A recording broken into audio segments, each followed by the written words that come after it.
What's going on, guys? This is Frank from Stogie Society Podcast, and welcome to episode number 17. Today, our special guest is Mario from Casa Caraballo Cigars. Mario, how are you? Hey guys, how are you? How you doing? Good. Good. First things first, I'm going to go around the room and introduce everybody to the cast here. We have Hugo from Hugo Smokes. What's up? How's it going? What's up, man? brother? We have us actually. Hugo, what cigar are you smoking today, man? The Oscuro, I believe. The Oscuro. All right, that's a good cigar, man. Next, we have Matt from Sober Cigars. What's going on, Matt? Yes, how's it going? And I have the 828 Claro Habano. Yep. It is really and the size is the 6x54. Total. Nice. And then we have DC from Sips and Sticks. How's it going, brother? Good. How you guys doing? So I have the Silverback Edición Limitada. Nice. 95. I'll get with Mario in a bit, but then we have Randall from Cigar Scope. What's up, everybody? I was saying cigars again. Wait a minute. I'm smoking the same one Matt's smoking. I'm smoking the 828 Claro and Habano. And Matt, I'm curious what you get off the front because there was this blast of flavor right at light up. That's the way it's supposed to be. And we need to be clear. We're not smoking the same cigar. We're in different locations. You know, like here you go. Here you go, Randall. Pass it over. Semantics. Anyway, Semantics. sorry. Yeah. And again, my name is Frank, and I am smoking the 828 Silverback, which is a 95 rated cigar. Yep. Yeah. And Mario, what are you smoking today, brother? Well, Actually, I'm gonna savor on a Silverback, but I'm not gonna smoke it because as you know, I'm in this improvising mode because of the funeral, right? oh, that's right. Sorry to hear that. Yep. So so everybody's got a good stick. Silverback, 95 rated. Oscuro, 96, number 2 cigar for 2021. The Claro, depending who rated it, is 94, 90. They're all good cigars. They're all well balanced, flavored, aromatic cigars, handcrafted. And in this batch, everybody's smoking the Claro is actually 6 years old, and the Oscuro is 4 years old. I mean, the Silverback is 4 years old, and the Claro and Oscuro are 6 years old. So I pull out a batch that I had there that I keep for myself. That's what I sent to you guys. Oh, that's awesome, man. I appreciate that. We appreciate that. Yeah, I really appreciate that. every time I make a cigar, I take like 5 or 6 boxes and just put them away for 3 or 4 years. Yeah. And then I take cigars from each one of them, taste them to see how the balance. But as you guys progress through your smoke, you're all gonna find that spice, nice peppery white pepper. You're gonna find aromatics as vanilla, cocoa, some coffee, some leather, right? Some soft leather, woodiness also. So you're all gonna have an enjoyable smoking experience. All right. Yeah. So far, this 828 Silverback's doing pretty good for me. Like I've been enjoying it. I do want to say that the Oscuro was one of my top 10 cigars for 2024. I fell in love with that particular. Yeah, it's funny. Depending on your palate, the Oscuro is the bomb. Some people love the Claro, right? And some people love the Silverback. And I got customers that smoke all 3 of them, right?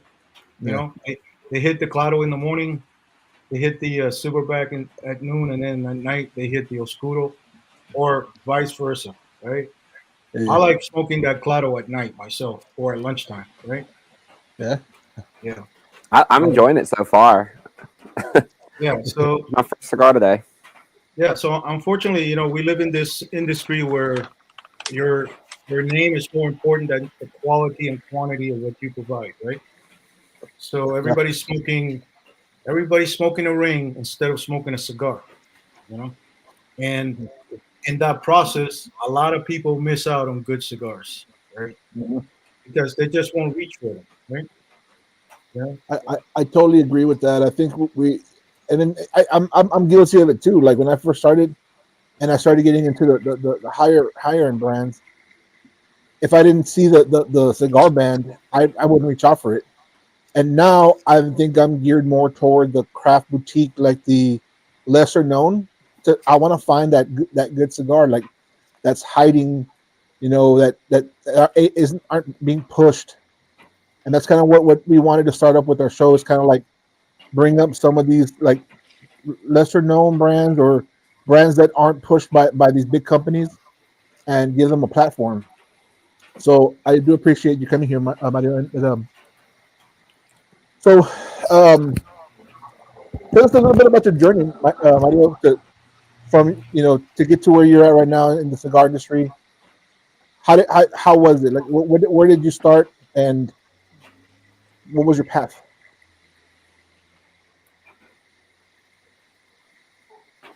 I think we lost your audio, Mario. How about now?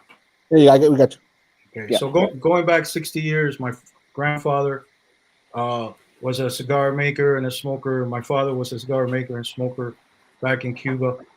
We grew up in the Santa Clara region, which is central Cuba, and a lot of people think that only uh, the easternmost part of the island is where all the tobacco is grown. That's not true. There's a lot of tobacco grown in the central region, and that's where I grew up. And then in my early teens, moved over to Havana, and my father worked in a couple of cigar factories. And he would hustle cigars on the street with the tourists. Back then, tourism was really good in Cuba, you know, and of course, Mhm. back then there was no labels. It was just good Yeah. cigars, right? And uh, and unfortunately, today, if you got a beautiful ring, people gravitate to that, right? They think a good ring equates to a good cigar, and that's not always true.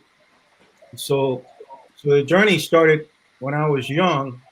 Migrated to the United States, of course, poor, uh, trying to make it up the ladder. So that dream was put on hold for like 40 years, right? While I did my career, I left high school, joined the army, spent 22 years in the army, then Wow. left the army, uh, and spent another 22 years working special projects for DoD, basically doing the same thing, but as a civilian, Hmm.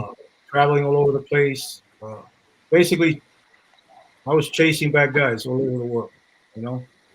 Yeah. So I retired in 2018, and I'm headed down to Florida, and I get a phone call from my old commander in 7th Special Forces. He goes, "What are you doing?" I go, "I'm getting ready to go see my mom.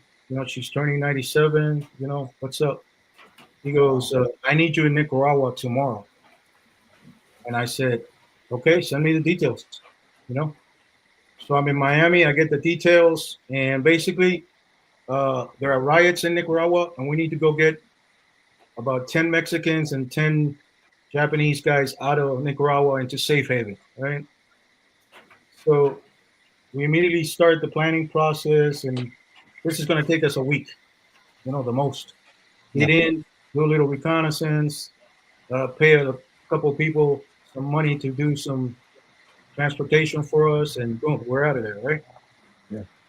So we get to Nicaragua, we find out that all the roads are blocked, there's shooting everywhere.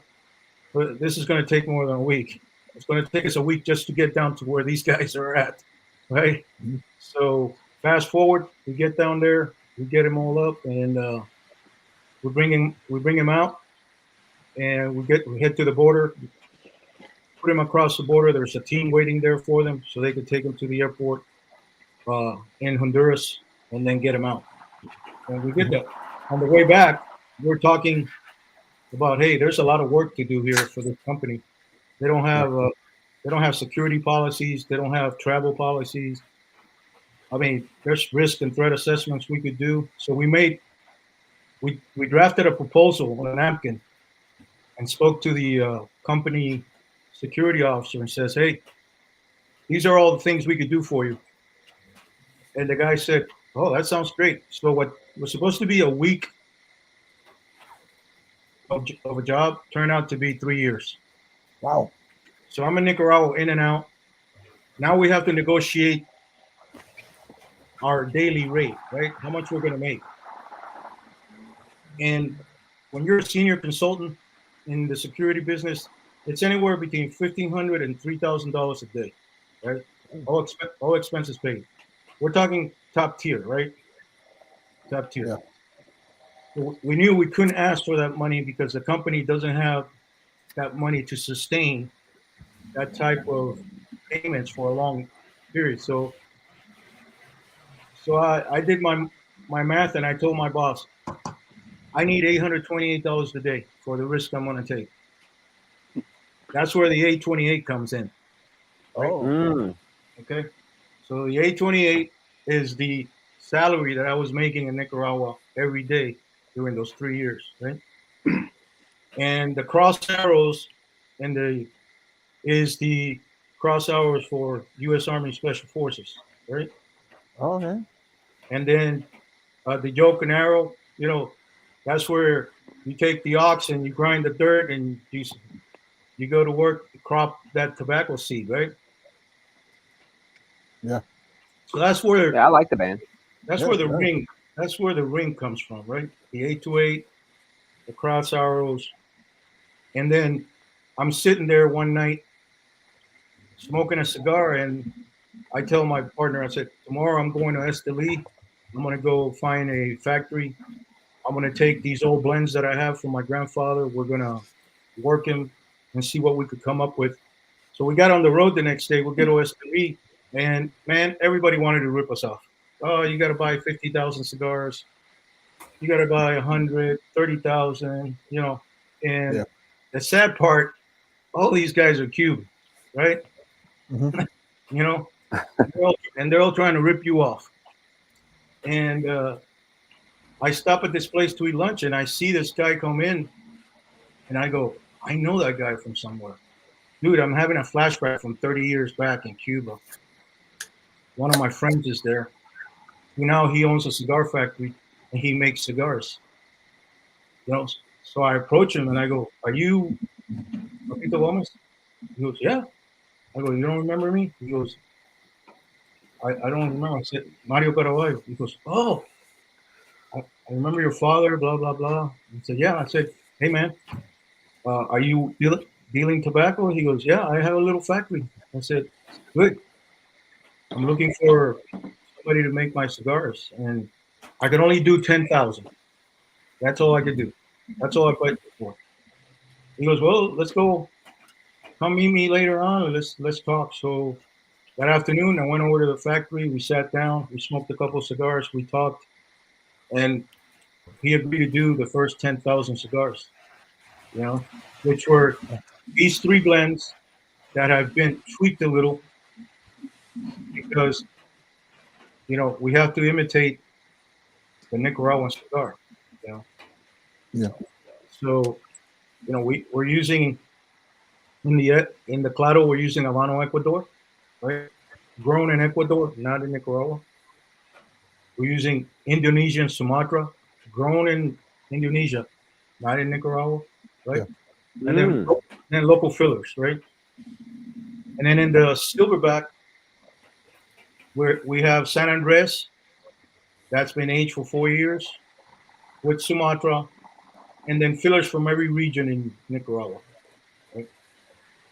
And then in the Oscuro, we have an Habano Oscuro with Sumatra, and then local fillers also, And it took us about, I would say, 30 days just to get that kind of where we were, okay, these are smokable now, right? Yeah. So we made a batch and we let them sit for about a month. We actually smoked all of them right away to see how it would be, and we said, okay, this is good.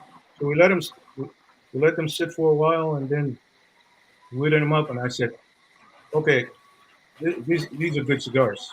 Let's let's go forward. And he built he made 10,000 cigars uh, while I was looking for a box maker and all that stuff, and that's how it started. And then back in the U.S., I'm looking for a distributor, looking for a partner, and I find a partner that had his own brand, and he wasn't doing too well. So we teamed up. We infused the 828 into his brand. We go out to PCA. Man, everybody loved the cigars, and we were doing really good. And then this knucklehead decides he wants to do some stupid stuff, and he ruined the company. So I parted ways, and then I opened up Casa Caraballo on my own, you know, and uh, and I've been doing this now for 10 years, and on my own about 5, and grinding it. You know, it's not easy. It takes a lot of money to come up with a cigar brand. Yeah, Uh, I can imagine. Yeah. anybody can make a cigar, you know, but what's behind it? You know, the rings, the boxes, the importer. You know, finding a good importer that's not gonna. You know, some importers, if you don't have 10,000 cigars, they don't want to talk to you, right? Yeah, of course. Yeah. You know, because that's how they make money. They make On certain the bulk. pennies. Yeah, they Yeah. make certain penny.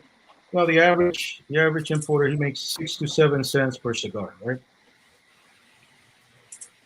The rest goes to customs and FDA and all the taxes that we got to pay. You know, Yep. so you know Yeah. you need a good budget. You need to find a good logistic systems that is going to support what you have, and then you need a reliable cigar maker that's Mhm. not going to cut corners when he makes a cigar. And this is the problem we have in the industry. Uh, you start with a cigar maker, they make you the best batch at first, and then some of them tend to cut corners. And if you're not paying attention, you're not smoking the same cigar. You smoke a totally different cigar. You know. Yeah. Yeah.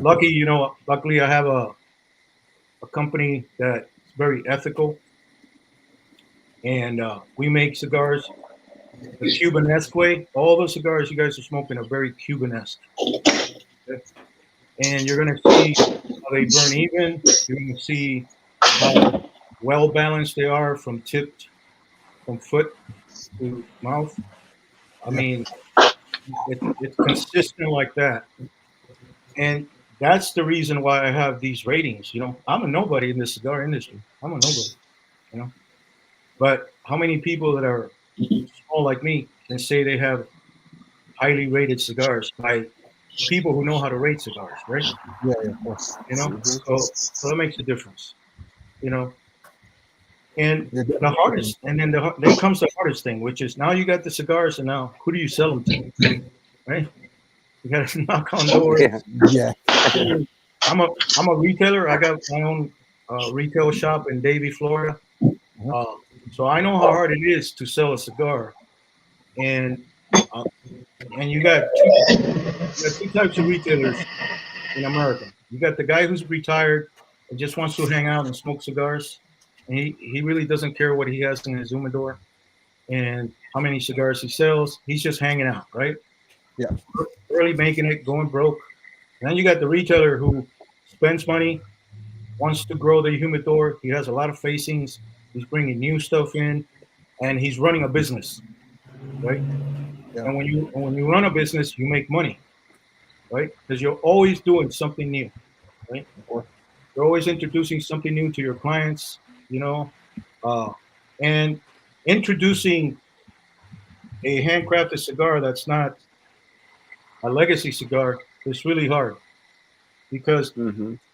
most retailers will buy it from you one time and they'll just put it on the shelf and won't even advertise it, Hmm. right? And what I do is I tell my retailer, I said, listen, put the cigar up on the shop and then tell everybody that comes in that you got a new cigar, you know? And to try it, and if they try and they don't like it, I'll replace that cigar.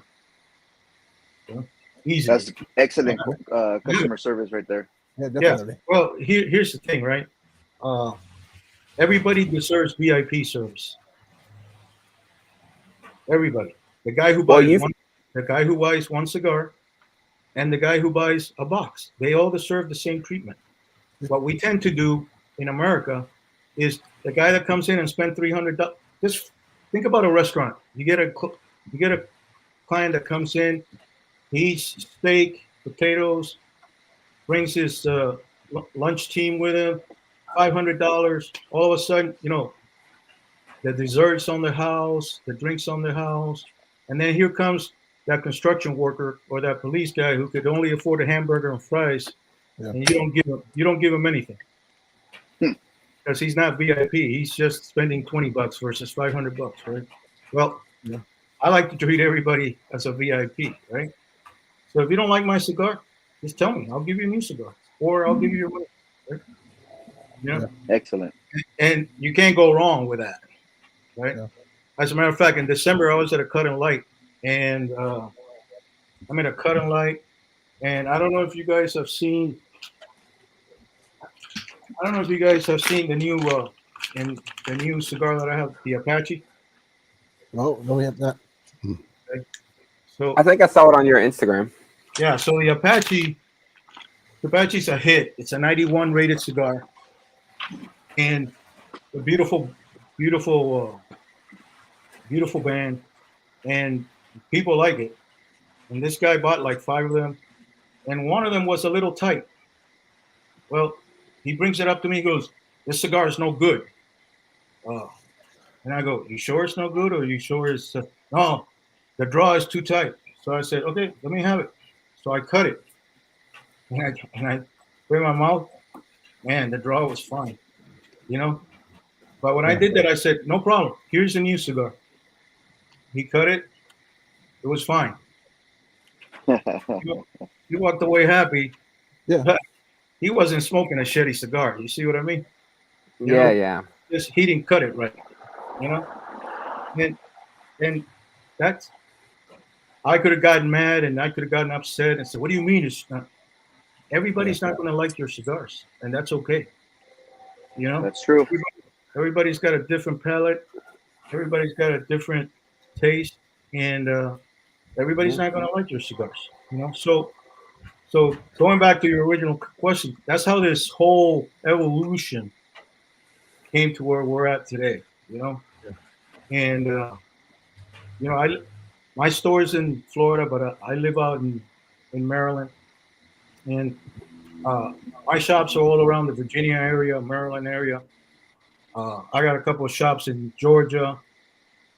I'm expanding this year to Pennsylvania, to New Jersey, because people have tried the cigars and they're asking me to bring the cigars for cutting lights and stuff. So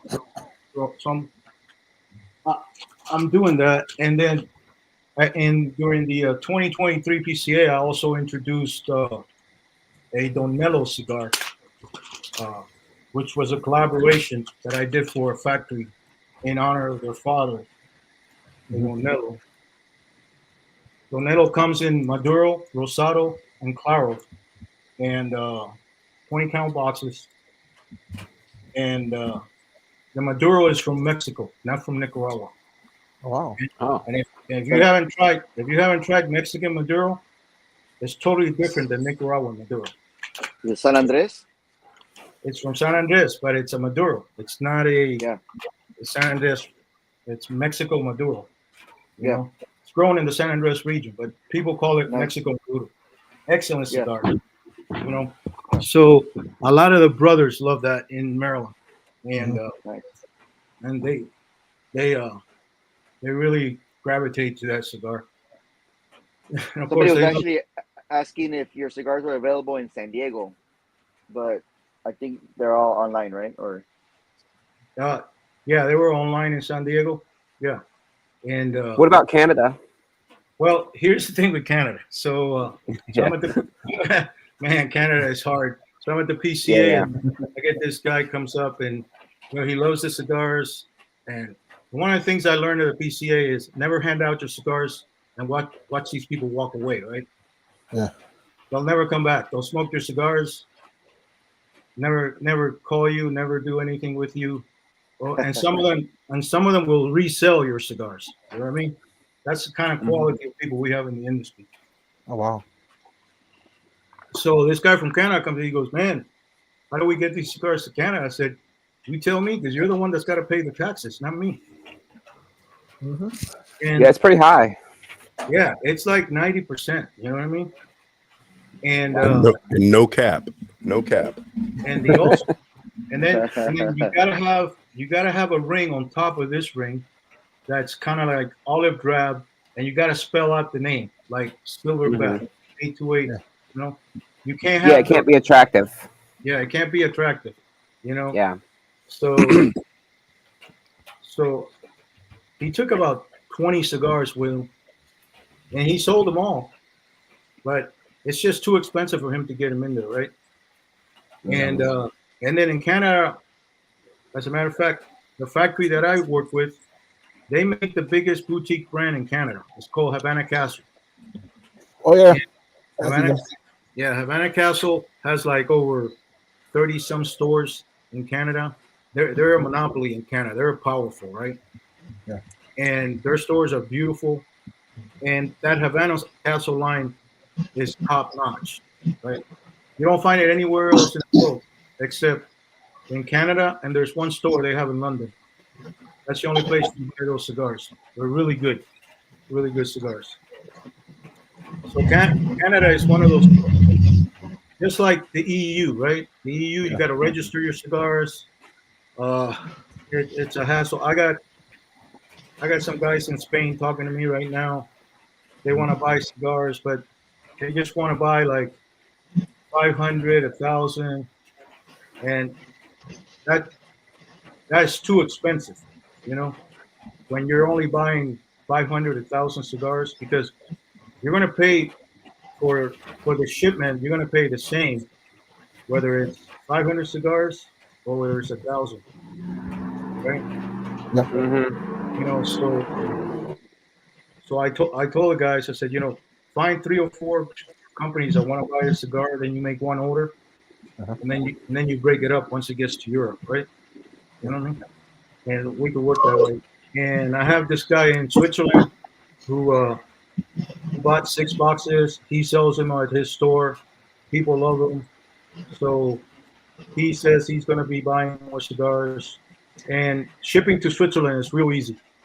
Just put it on UPS. It lands there, or DHL. It goes through customs. No hassle, unlike Europe, right? Yeah. Europe's got this track and trace thing now. That license costs about $60,000. Hey. And they're tracking their cigar from the minute it leaves the factory till it gets to the store to make sure everybody pays the taxes, right? You know, it's all about taxes. Yeah, so it's crazy. And I have the cigars also in Colombia. There's this distributor there called Janis Cigars. A year ago, we got the license and the permit to sell in Colombia. So we've sold about 6,000 cigars in Colombia already for the first year. We took it kind of slow on purpose because Colombia is a new country that's the younger generation is gravitating towards cigars, but they only like Robustos and Toros. They don't like big cigars. They still haven't. They don't have the time for a 1 hour and 40-minute cigar, or you know. And they're learning. They're learning. So we make Robustos for them, right? And Colombia is looking like a good market, right? So Nice. really, you know, one step at a time. We're dealing with all those opportunities out there, trying to capitalize. And you know, some are good, some are not worth it. You lose money. So you know, like Canary Islands, they love my cigars. But they got to go through Spain, right? Yeah. And Spain is terrible. They got like a 50% tax. I mean, it's just a hassle. You know, They're not cigars. It's kind of like 3 years ago, cigars went to Israel. They sold, but Israel's another one of those places where it's 90% import fee for cigars. Hey. So an 828 silverback ends up costing you 20, 24, $25. Wow. Yeah. Yeah. So it's just crazy, right? $12, $15 cigar, they rack up another $8, $10 on there. Yeah, almost doubled it. Yeah. Sounds like California, man. Shit, that hurts. Yeah. So I I'm was in just about to say California. that. So I'm in California right now, and I have a friend here who, if I wanted to distribute in California, he's got everything laid down, all the licenses, all the permits. In California, you need a permit even to smile. You know what I mean? When it That's comes right.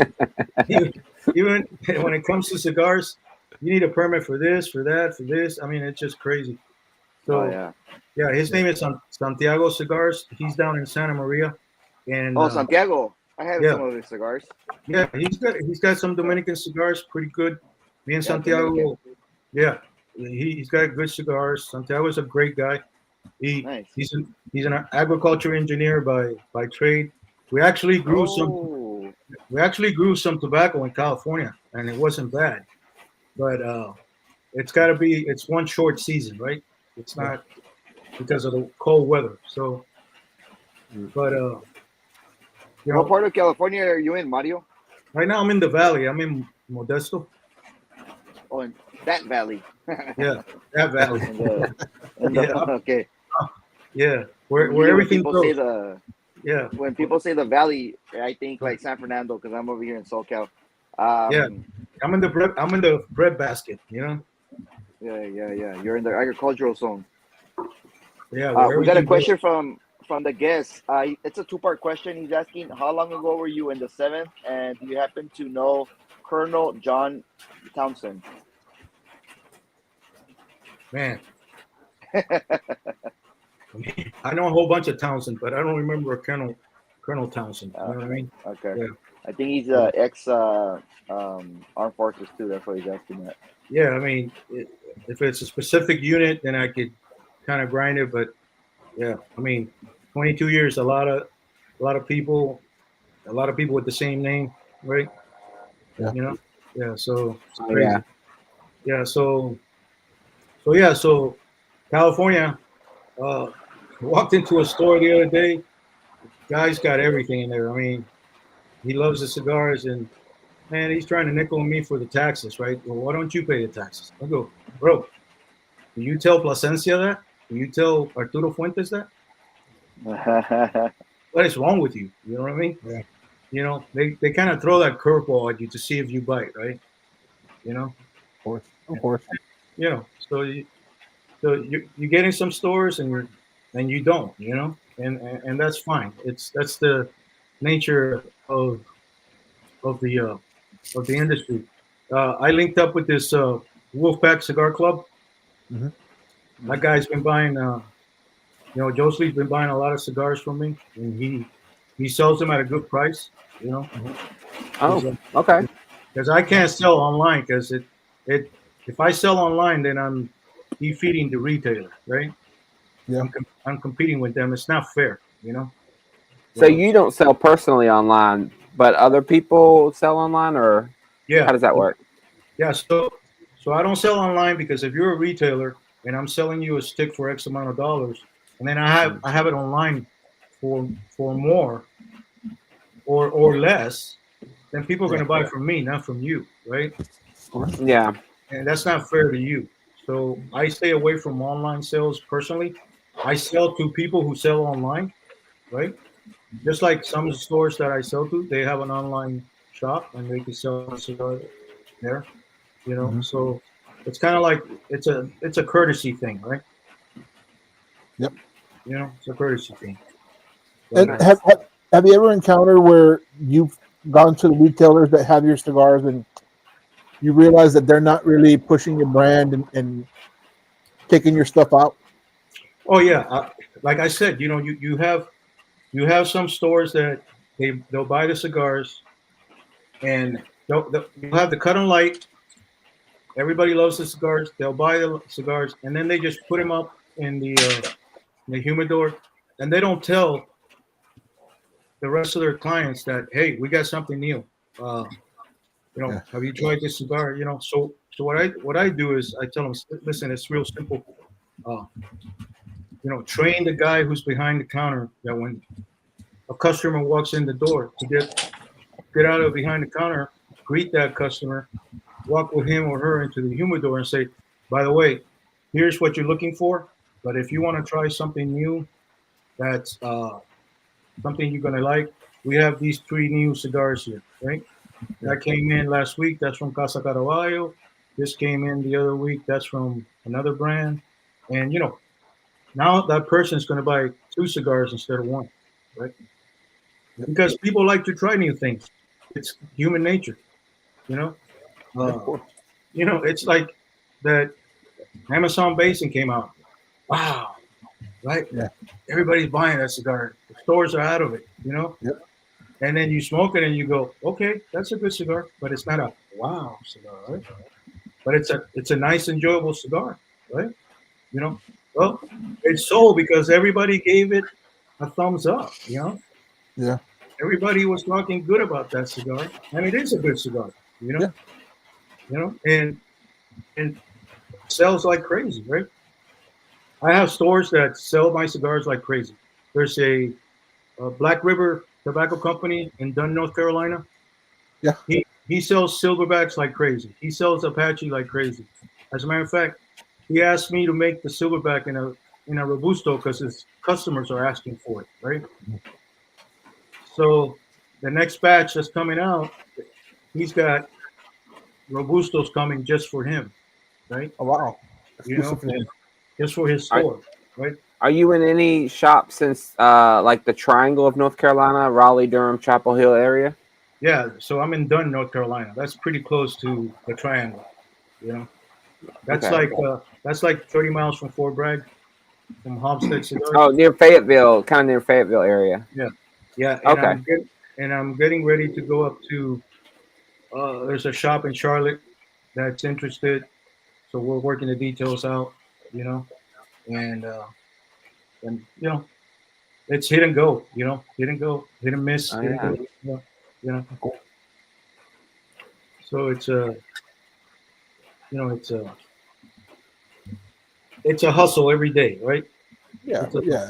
hustle. Of course, starting a business is no easy feat in any way. If you don't put the hustle and the work in it, you're going to go as far as the effort you put into your brand. If you find the right factory that does your cigars, and you find the right importer, you could do small batches and stay alive, right? Yeah. Look at that burn. Look at everybody's burn. You see, everybody's even. Yep. That's what you get from Casa Caraballo, right? You get nothing but consistency and excellence in a manufactured cigar, and then an enjoyable experience. And I tell people, I said, don't buy my box, just buy one cigar. Yeah. If everybody here listening here buys one cigar, Wolfpack Cigar Club will be out of cigars. You know what I mean? Yeah. I mean, just one cigar, and that's how you do it. That's how you do it. And then you got people that call me, hey, can you send me a box? Can you do this? And I tell them, okay, go to this cigar shop. They're gonna hook you up, right? And if you look at the price point for my cigars, they go anywhere between $12. The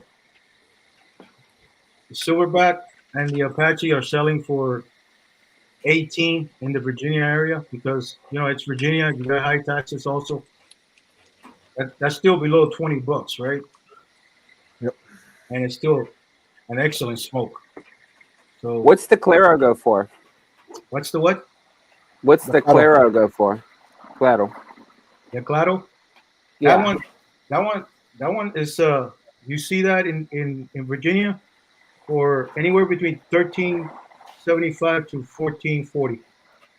I mean, it's smoking like over 20. Yeah, of And course. the flavors are there. I mean, you see the burn and everything. I Hey, mean, it's a great cigar. I'm really enjoying it. you're smoking a Davidoff. That's what you're smoking. Yeah, I mean, it's good. Basically, that cigar is very similar to the Midnight. The midnight hour, late hour. Late hour. Late hour. Yeah. Yeah, it's a good one. Yeah, that's a good name for that cigar, the Midnight. The midnight. Yeah, That's what everybody probably thinks. The medianoche. Well, yeah. I thought about a medianoche, but we have I think it's taken. we have another company that has hot cakes and media this and media. So I don't want to get into any, I don't want to ruffle any feathers and spend stupid money fighting for a name, right? yeah. Yeah, I think listen, Monte Cristo does the medianoche. There's Yeah. another brand that has that already. So yeah, it's probably better. Yeah. This is fine. I mean, it's a good name. Yeah, I got a Spy Catchers series that I'm thinking about releasing.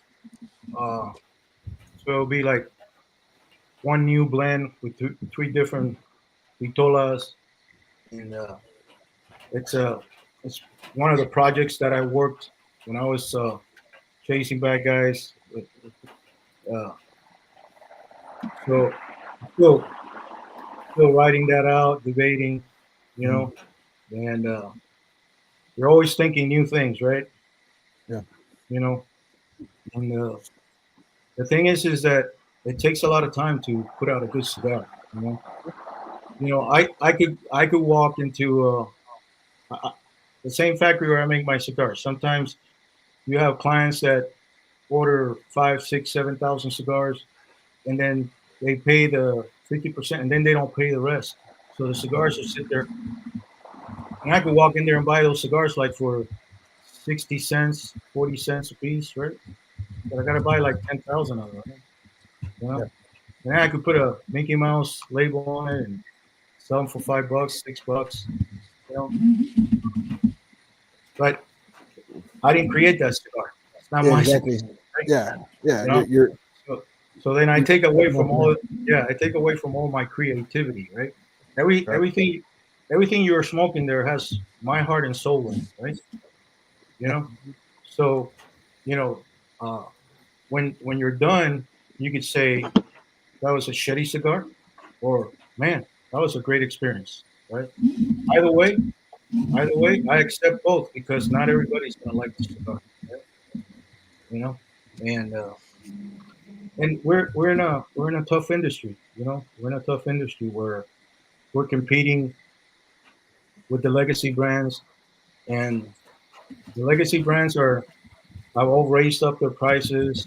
Uh, they have all these packages. You got to buy the whole line. You got to buy 6 boxes of each. By the time you're done, you're spending $3,000 on cigars. yeah.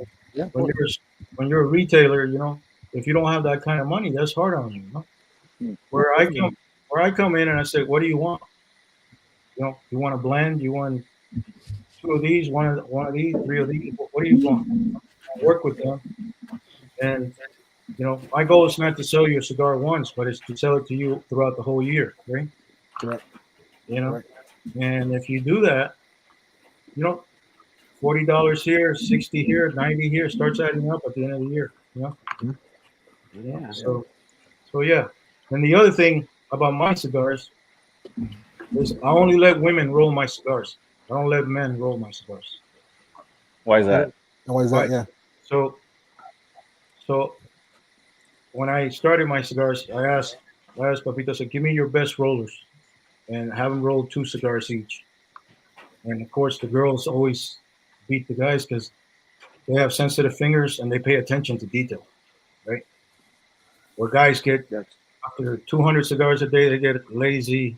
And they start cutting little corners where you got to have a trained eye to see it, right? Normally you find that defect in the middle of the cigar or down at the foot, and we're talking about a little pinhole, right?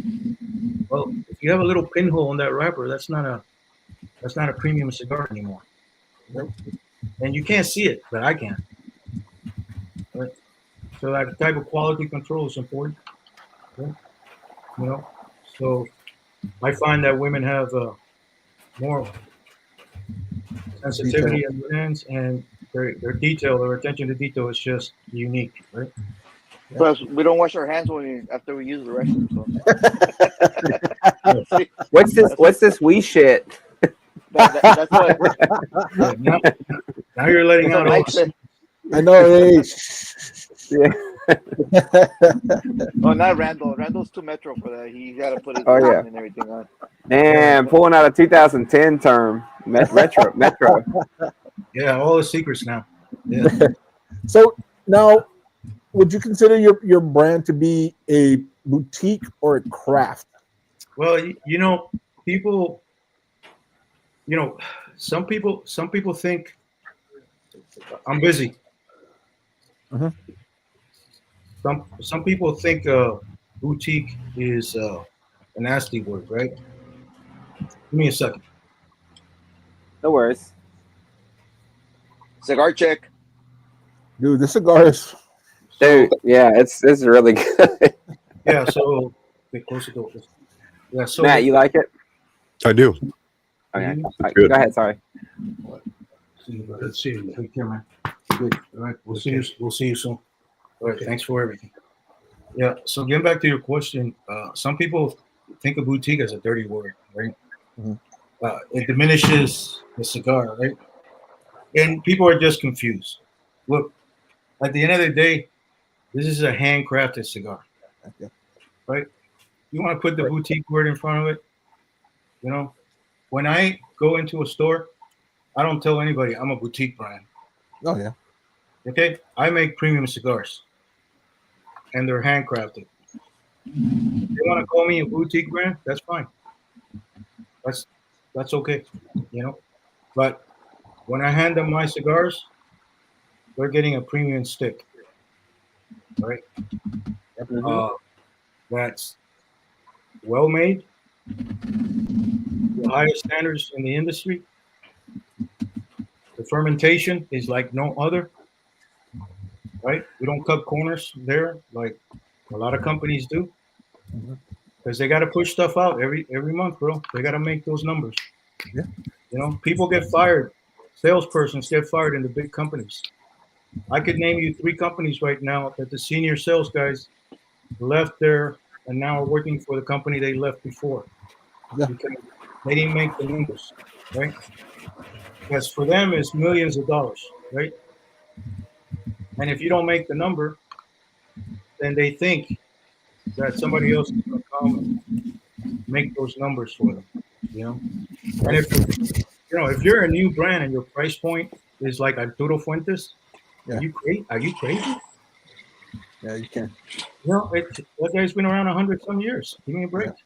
Whether Yeah. you like him or not, it's irrelevant, right? That guy's established, right? You know, Right. and it's tough. It's tough, you know. Uh, Mhm. so I give you a premium crafted cigar, the highest standards, right? That you will enjoy and you will have a great experience. And I don't hear any of you guys saying anything bad about my cigars right now. So something's working, Yeah. No, I'm really enjoying the cigar. By the way, like you know. I thought the Oscuro was good, but this one's pretty spot on as well. Yeah, it's just a Which, different cigar, right? It's totally Yeah. different, right?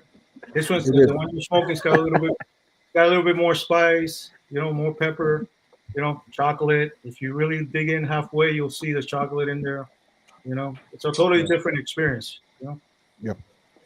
Yeah, I agree. yeah. which one So is the one you're smoking in Texas? The Silverback, the Oh, eight two eight silver. 828 Silverback. Okay. Mario? What's your personal favorite of all your cigars? I know that'd probably be hard to do, but which one do you find yourself gravitating towards the most? the Silverback is my favorite cigar. But let me tell I'll have to you get that one. that I smoked the Silverback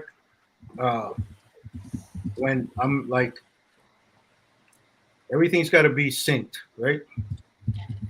You know, the mood, the environment, meaning the weather, where I'm at, you know, then I hit that. So yeah, the silverback is my favorite. However, I enjoy the hell out of that oscuro and that claro, especially at lunchtime during the day. If you're a little stressed out, you light up that claro, brings your blood pressure down. You're, man, beautiful Sure. experience, right? You know. So Yep. so yeah. So Oh, I concur. yeah. And what are your thoughts on like pairing with your cigars? Do you? Yeah, so all my cigars, including the claro, which Uh, normally a claro doesn't pair good with whiskey. You know what I mean? yeah. It pairs good with wine, right? Like a Shiraz or a Pinot Noir, right? You Yeah. know, It's like a red. Yeah. yeah, it's a good. But uh, the Oscuro and the Silverback goes good with any American whiskey, any rye whiskey, right? And then any single malt Scotch, right? There you go. You know, so the pairing is there. You know, matter of fact, there's a company that made they they made a Scotch for I think the 82nd Airborne Division, right? Mhm.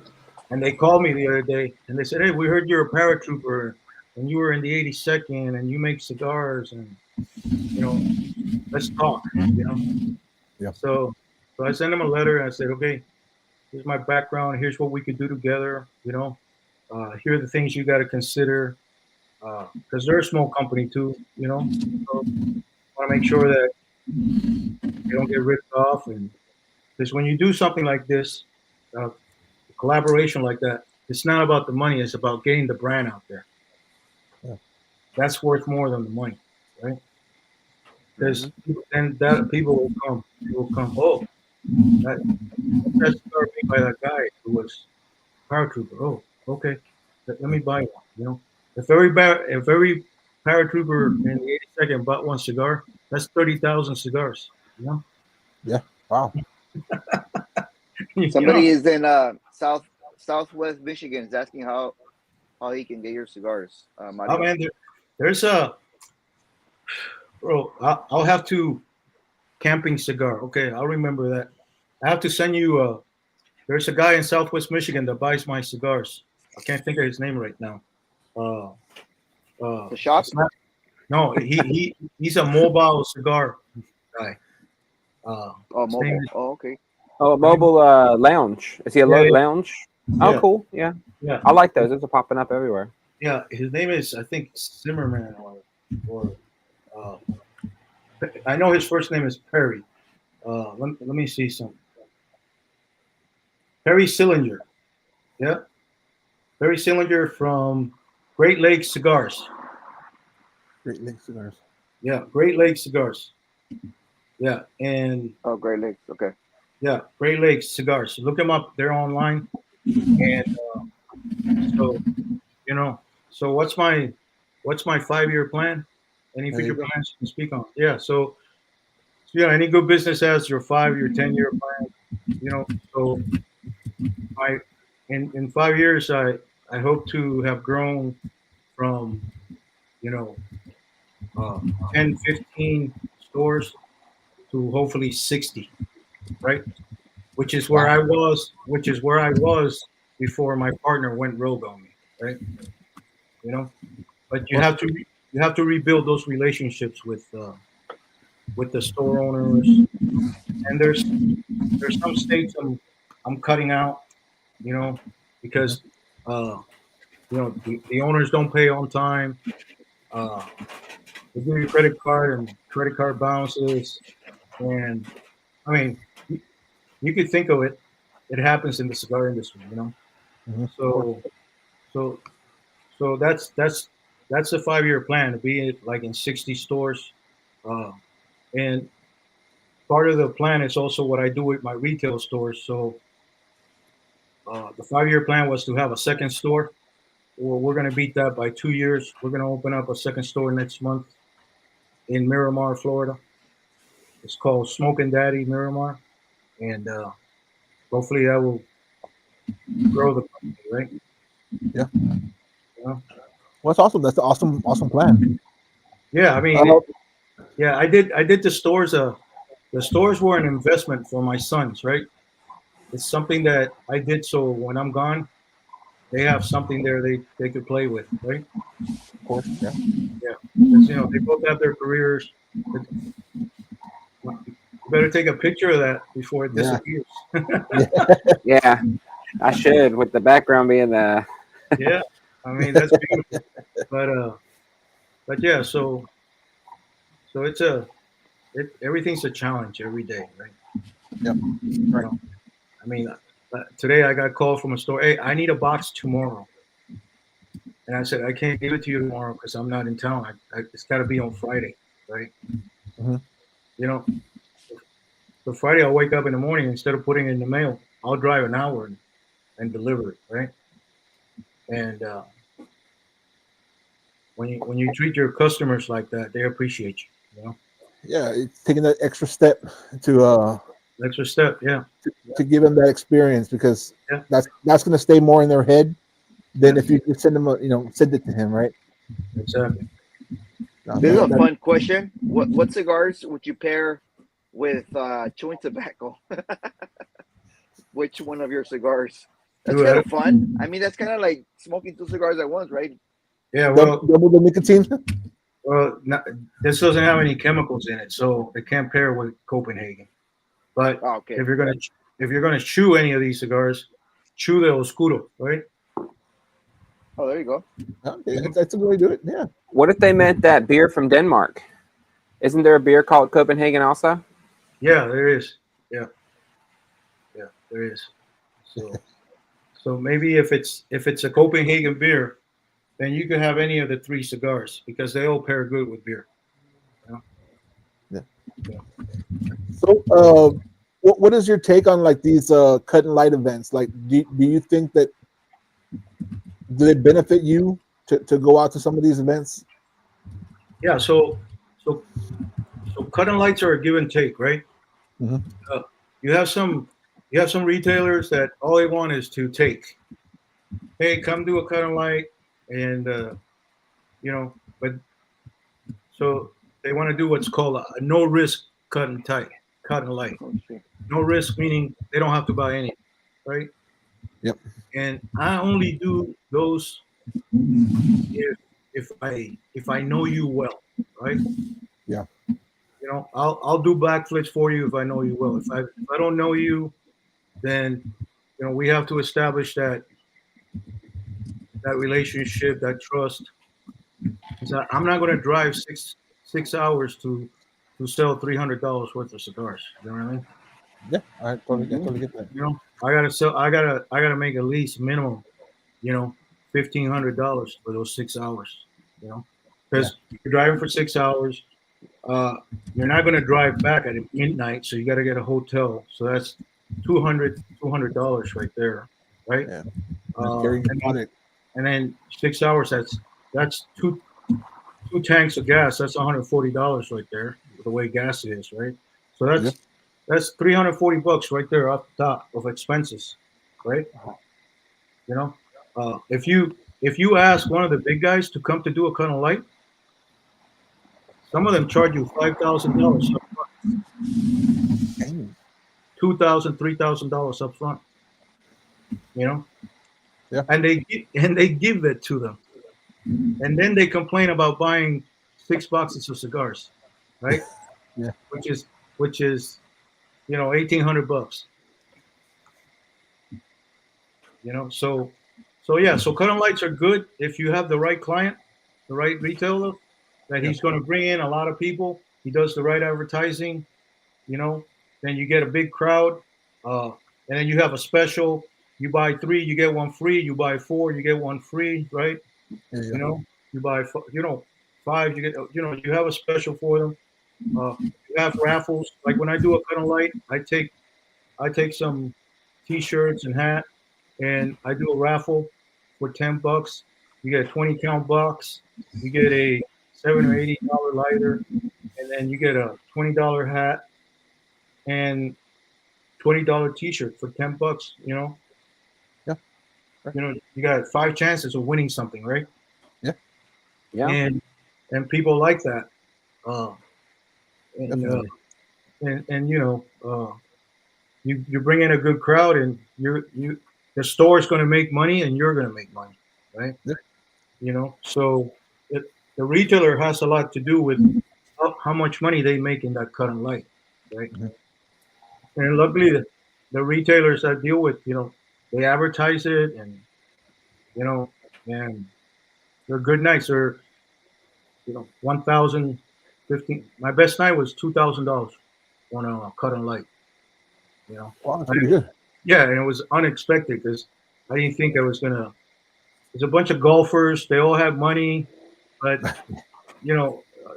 not all of them. And all of a sudden, I get one guy and he goes, "How much is this box?" And I go, "Well, that's a $360 box if you buy it at a store. I'll give it to you for $250." I thought Yeah. I thought he was gonna blink, right? And he put out the money, and then all of a sudden,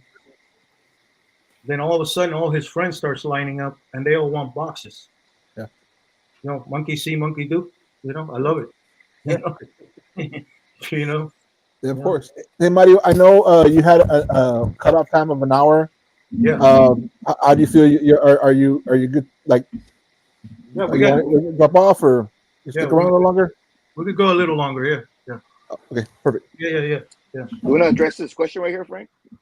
For all the blends you did and stay doing, which one do you think will be the best? From where and why? Well, when you do a blend, the process is the same. So there's not better or the process is you have standards, right? So the process is the same. Then the blend is once the blend is done, then the flavors are different, right? Yeah. And when I make a cigar, I try to do something that I like first, right? Mm-hmm. Or something that, let's say, you give me an idea. I say, you thought about a cigar with this profile, and then I play with it, right? So, it all depends, what your end result is, So I have a lot of blends that they're not out, and you just can't get them out because you don't have the money to get them out, right? Mm-hmm. So you stick with what works, right? And the 828, the 828's been consistent. The Apache is one of these blends that is amazing, and it's a different Habano Ecuador, and it's really good. So it's hard to pinpoint one specific blend, but I'll tell you one blend I really enjoy making and tasting all the time is that Oscuro, right? Mm-hmm. That Oscuro is, I mean, the consistency is there, and it never lets you down. Mm-hmm. Never lets you down. Yeah, that was a huge ash there you had. I know. I was about to say, Randall lost his ash. I know. Finally, right? Made it to the band. Did you get a photo of it before it fell? I did, and it's on Instagram already. Wow. Wow. So yeah, I tagged you. I tagged him. Yeah. So you'll see it. Yeah. So now, real quick. So I noticed that like with the 828 and you said the Apache, you have the different blends, right? You have like I know the 828, you have the Claro, Oscuro, and the Silverback, and the Apache, you also have the Maduro. So the Apache is just one blend. One blend. Okay. Yeah, it's one blend with different types of vitolas, right? It's got Okay. it's got the Excelencia. It's like a 6.5 by 46. Then We have the Necesario, which is like a 5x52. Then we have a 6x54. So, but they're all the same blend, but they all taste different because of the size, right? Of course, Vitolas always make that little difference. You know, I'm a big Robusto guy. That's Uh-huh. where you get a lot of your flavors, right? I like Robusto and Toro. I like to stay right there, right? You know, but people want the tortillo, you know, so you got to do what people like, right? When this one first came out, it was a Belicoso, which was smaller than this, Uh-huh. right? And then they said, "Oh, we need more. Can you make it a little bigger?" You know, so we made it a little bigger, you know. So So are there any plans on possibly like? I know I've gotten into Lanceros, and my compadre Hugo here is a big Lancero person. Any plans on making anything in the Lancero? you know, Lancero, I have a Lancero, you know, but it's not for sale because very few people smoke Lanceros, and Lanceros is a very classic cigar. You know, my grandfather smoked Lanceros all the time. You know, and uh, a lot of the old timers love Lanceros. They love Lanceros. It's a very nice cigar. The younger generation, they're not into that yet. You know. Well, we're getting into it, and I know, like I said, my compadre Hugo here, he's really into the Lanceros too. So Yeah. So I don't buy tobacco from a company. We grow our own tobacco. right. So all our fillers and uh, we don't buy that. We grow all our stuff. I think what he's asking, Mario, is that, what would be a cigar that you would craft? He wants you to name like the components that you would think it would be like a banger cigar, like the filler, binder, and wrapper. I think it's what Well, he's asking. so so I like to work with Sumatra, and if you look at all my blends, they have Sumatra in it. You know what I mean? It's just how much you have, right? Correct. So, uh, I love Habano Ecuador, Habano Nicaragua. I like Mexico Maduro, and I like San Andres, Mexico. And then all my binders are from Jalapa, Mondega, Esteli, you know, Mhm. and Ometepe, if you know what little island is. Yeah. You know, you know. That's a hard leaf to work with. Yeah, yeah. I was about to say that one has a lot of mixed reviews. Volcanic. You Yeah, could screw that. You could screw that up really fast. yeah, yeah. Yeah, yeah, yeah. You have to really. It takes a long time to make it. You know what I mean? Yeah. To make a good cigar with that Ometepe in it. Yeah. But it burns good. It's a good leaf. It burns good. Yeah. Yeah. Yeah. So let's see. I'm going through my questions here. So what's a way that is there any other way that you'd like to engage with your customers and kind of like build that brand loyalty? Yeah. This is one way. The other way is kind of lights. You actually talk to people. You explain to them. The same thing that's going on here, but one-on-one, right? Correct. And you do your Instagram stint. Get out there. You talk about this, about that. You put a special out there. You know, uh, you get on the Wolf Pack and you donate. 5 cigars for a gift, right, or for a Yeah. good cause. So those are all the ways. And sometimes you spend a little money in marketing. But Right. you know, little magazine. Little 5x7. It's costing you a couple $1,000, and somebody, most people, they'll miss that page, right? Correct. Because everybody's focused on the big guys. It's guys like you guys who are trying new things, who are exploring. You guys are like explorers. You want to try new things. You want something new, not the same old thing. Correct. And that's why you guys get to try better cigars, in my opinion. And and that's a lot of people are starting to do that. You know, Right. a lot of people starting to do that. And then there's people that are stuck in their ways and they'll smoke the same thing forever. You know what I mean? Yeah. I have a friend who swears he's a huge cigar smoker, but won't smoke anything other than Drew Estate. And I've given him like um, good cigars, plenty of cigars, and he has them there. And I feel like, well, if you're not going to smoke them, I'll take one from you whenever I go. Yeah. But he's just it's just, there are some people that are just stuck with their what they like, and it's not a bad thing because I mean they know what they like, of course. Yeah.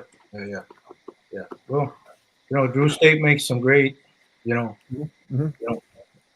So, Condega, hey, it's all about the earth, the soil. Correct.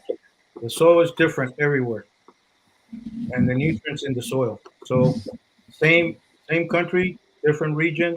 The weather is different. The rainfall is different, and that has an effect on the leaf. So it's all about the region. Can you describe with one word, let's say tobacco from those particular three regions, like with one or two words? How would you describe it? Consumer it. The best. The best cigar in the world right now is coming from Nicaragua. Yeah. The best tobacco right now is coming from Nicaragua. The Are best. they the world's largest tobacco producer, Mm-mm. or Mm. it was No, Ecuador? no. Ecuador produces Habano Ecuador, but Yeah, Cuba is Habano. still Cuba Oh and yeah. Don Rep. They're out producing everybody. Don Rep. Still, Yeah, even yeah, with the aren't they like behind because of demand so high or something like that? yeah. They just can't keep up. That's the problem because the Chinese Yeah. are. You have to age them. The Chinese think that tobaccos are like old wine, right? So they want to age them for 10 years, right? You Correct. know, and imagine having $300,000 worth of cigar. It's just like when you hear 18-year-old age tobacco. So you mean you're gonna have $300,000 of 18-year-old age tobacco just sitting there for 18 years? That doesn't make any sense economically, right? No, and then What part of the risk it takes, the risk you can something can go bad. It can get bugs, or it can get go bad on you, and you're just Yeah, there waiting. right, exactly. You know, uh, so 18 years, I start having my concerns about that, but you know, yeah, what part of Ecuador is the tobacco grown in? it's inside. I can't remember the town right now, but it's about 100 miles inland from the coast, right? Okay. And it's an elevated, right? So the weather there is nice and cool, Hmm. right? It's hot, but a cool. You get that cool mist in the mornings, Oh yeah. Yeah, very nice. So going back, I before the show, I researched you a little bit, and I saw that you did PCA like 2 years ago. Yeah. Have you been back since? No, it's a waste of money. Yeah. Yeah. Yeah. It's the big companies, they got the money, they could throw it away. But for a small company, uh, I mean, I put 25K into the PCA and didn't sell one cigar 2 years ago. Dang. You Dang. know, and then the next day I get a call from a buyer. He goes, "Hey, I want to buy 6,000 cigars," and I go, "Okay." So that's still not enough, right? Yeah. You know, but yeah. So I do it. I do it the old-fashioned way. Yeah. I knock on doors, and I establish a relationship with you, and you're either gonna like me or not. And when you trust somebody and you like them, you normally buy their cigars, right? Yeah. And what I found out at the PCA is I handed out a lot of cigars, and these guys never called me. When I called them, "Oh, I don't remember who you are." I go, "Do you smoke my cigar? You know?" And there, there's just we don't have a disciplined industry, for lack of a better word, right? Mhm. You know, there's a lot of trash in the industry. Got someone Yeah, saying that there might be an embargo or tariffs on Nicaraguan tobacco in the future. No, You know anything about that, Mario? no, no Nicaraguan embargo. And the reason for that is uh, Ortega has been behaving really well, and the majority of American companies in Nicaragua that manufacture vehicle parts, uh, even though they're manufactured in Nicaragua, they send them through Mexico. So those will have tariffs. But tobacco doesn't go through Mexico. It goes from Nicaragua straight to the U.S.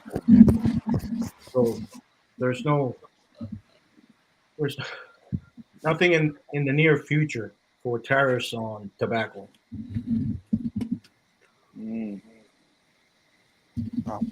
So, what is there? So besides the Apache and the 828, you had the Donello, right? Is the other cigar you had? You have Yeah, yeah. and what? And then I have the Tampeña also, which is Habano Ecuador. It's a Something. That's right. different blend, right? And that I did that cigar in 2023, and it was in honor of all the women in the industry. Mhm. It comes in a 10 count box. Really nice cigar. A lot of people gravitate to it. Very smooth. Uh, it's a little bit. It's not even close to the Claro. It's totally opposite, right? Yeah. But it's all Nicaraguan. All Nicaraguan. Yeah. I haven't done a I haven't done a Dominican cigar yet because I just haven't found the right tobacco. That I, the tobacco I found in Don Rep doesn't burn even, news a lot. Uh, it goes off. How many times have you guys lit up that cigar tonight? None. Just I've, once. I've yet to relight Well, me. Yeah, Frank's yeah, none, but yeah. So once you for see, all of us. so a lot of the tobacco I've dealt with in Don Rep, man, you gotta light up that thing 3 or 4 times, Yeah. and some customers don't like that, you know. I don't like that. I hate You it know? when there's construction issues, man. Yeah, That I have to keep yeah, babysitting my cigar. yeah, That's a big turnoff for me. yeah. Yeah. After 3 times you get tired. Yeah. So And to me, every relight gives it like a bitter taste at for the next couple puffs, and then it goes back to where it's at. yeah, you're So like putting this that I haven't had to relight has been spot on, good flavors. But yeah, there are some cigars that you just, man, even some of these like higher brands and higher cost cigars, I've had to be there like relighting and relighting, and man, this is yeah, and I know like now everyone does the dry box and has the right temperature before the right humidity before they smoke it, so stuff like that shouldn't happen.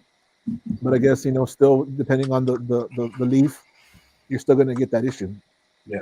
So somebody's talking about the best tobacco based on what? Well, based on the fact that uh, Nicaragua has volcanic uh, rock. It's got volcanic earth.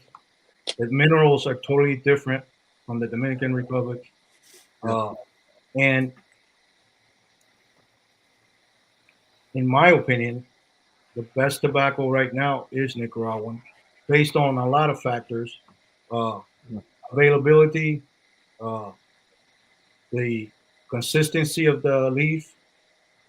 Once that cigar is made, the way that cigar burns, with the binders and all the construction that goes into it, you know, uh, Dominican Republic is going to sell more tobacco because they got more factories, right? And Yeah. they've been around a lot longer, also, you know, you Yeah. know.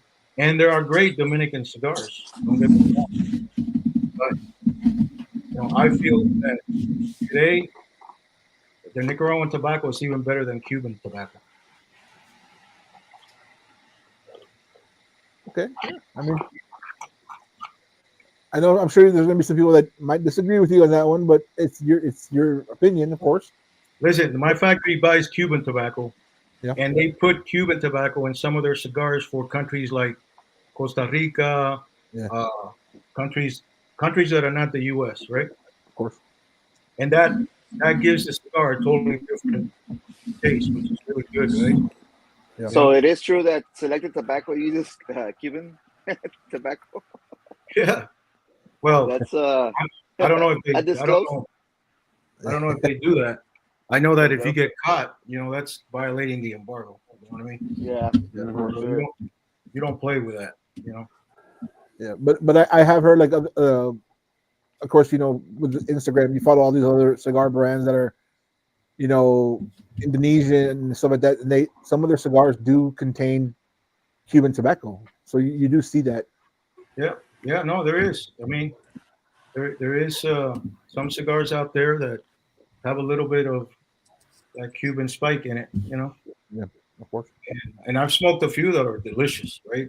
But Mhm. I can't make them because I don't know if I'm going to get that leaf consistently, right? You buy one batch and then you can't get it anymore, then Then what? So Nicaragua is best tobacco based on delusion. Yeah, yeah. So Yeah. everybody's deluded somehow, right? Yeah. You know. At some point, yeah. Eluded and eluded. So you were talking about some not finding the best tobacco, like good tobaccos in DR for your stuff. Are there any other countries you're looking at, like other tobaccos, or are you just consistently sticking with Nicaragua? No, I've been trying to get some tobacco from Brazil, right? Mm-hmm. I already have access to Indonesian tobacco, but uh, it's hard to get. Some tobacco is just hard to get because there's not enough, and it's already been bought. So you have to, Yeah. you have to get enough to make a small batch, right? And then what happens if you can't consistently get that leaf, right? Yeah. So and then you piss your customers off, Yeah, that's the like you get cigars that sometimes will taste one way, and you get it again, you're like, man, it should be the same blend, and it's not, and it's like, man, well, now it's gonna hurt your chances of smoking that cigar again. Yeah. For that one time you get one bad cigar, you know what I mean? Or like, Yeah. And and cigars are like cars, right? Some do really good in the United States, others do really good in Europe, right? It, it depends on who's smoking the cigar, Yeah. Frank, what are you drinking? Is that like a 48-ounce Mountain Dew? it's That's IPA. no, it's a hard Mountain Dew. How big is this? Is that a tall boy? It's a 24-ounce. Okay. Yeah, I saw you pick it up a few times. Zero sugar, baby. Yeah, there you go. So yeah, Black Pearl. What? Yeah, my thoughts are, you don't mess with it, but a lot of people do say what you just stated, that if you import Cuban tobacco to Panama, then it becomes Panamanian tobacco. It's not Cuban tobacco anymore. And I think there's like a time. There's like a time. Yeah. So I'm not a lawyer, but I just won't take that chance, right? Yeah, of course. Yeah, because you'll lose money. But well, let's say we make a good cigar with Cuban leaf in it. I want to keep making that cigar for 10 years, not 1 year, right? Yeah, of course. And then if the supply stops, then you're screwed, right? So I think that's the thing that a lot of the cigar companies have to figure out is how long or how sustainable is that particular leaf. Like how long can you keep manufacturing it, because if it stops, people stop growing it, then that line is already gone. You're not going to want to try to recreate it with a different exactly. leaf. Exactly. You have to have access to the product, right? You know, if you lose that access, then your blend's gone, right? Then you need a new blend. Yeah, yeah. So, all right, guys. So I think are you down to take off? Yeah, if it's okay with you guys. Yeah, of course. I mean, if you want to drop off, or or guys, you think we should already are y'all ready to end the episode? Think so. My cigar literally just ashed right now, and it just opened up right at the end. I was trying to nub this thing to the very end. Yeah, Man, you smoke fast how today, far? DC. I know, I DC. smoke fast. He was Well- that cigar was trying not to disappoint you. Yeah, no, it went good. It was breathing well. It burned well. The flavor was good all the way through. I liked it. I definitely enjoyed it. Thank you very much for this. Yeah, even at the end, it's not hot to the touch or anything. Like I can still smoke this for another 10 minutes. Yeah, it won't get hot. It won't. I promise you, it won't. That construction, yeah. You know, I want to thank you guys for reaching out to me. We need to do this again. You know, Definitely, for sure. we could talk about other things besides tobacco and some stories and stuff. But Definitely. you know, everything was laid out, and then all of a sudden I had this tragedy in the family, and that threw everything out of Sorry to whack. hear that, man. Sorry to hear And that.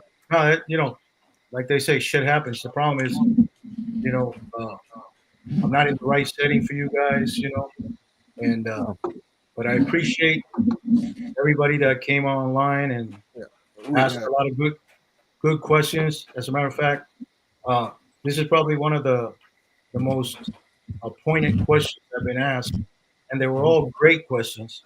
So Thank you. Yeah, the yeah, guys, definitely. the guys will tell you, you know. And then we want to thank you, Mario, for taking time. And I know, you know, with your schedule and your where you're at right now, taking time to join us. And you know, when I asked you if you wanted to join us in the podcast before we even started, you were like yes. So I do appreciate that. We all appreciate you, and thank you for the cigars. I really thoroughly enjoyed the Silverback.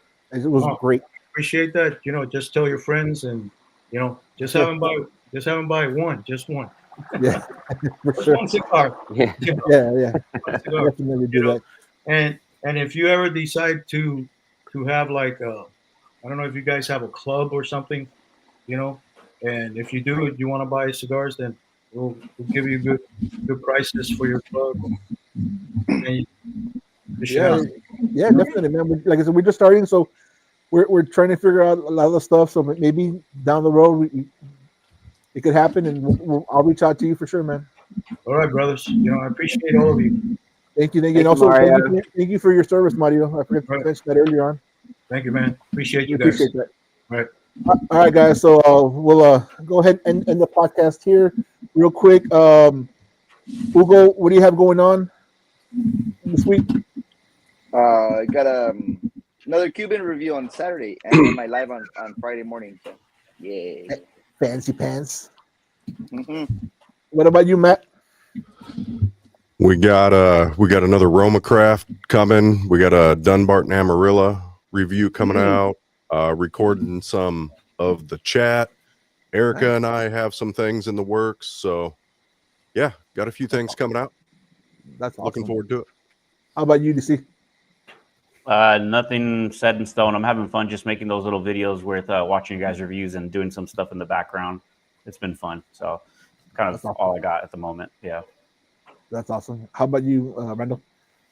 Yeah, I've been slacking recently. I might film a review of something tomorrow, and then maybe Saturday, Sunday, film something else. Try to get some video content out. Yeah. For me, I mean, like I've been going crazy with family issues now, and finally, I think I'm gonna get back to the point where I can start editing and doing more reviews. So I should have a review coming out hopefully this week. I have so much backlog, but yeah. And I want to thank you guys for the well wishes for last week. I do appreciate that thoroughly. It was so awesome. It was very appreciated by myself and my family. Thank you. All right, guys. Well, All right, guys. with that, we're gonna end it.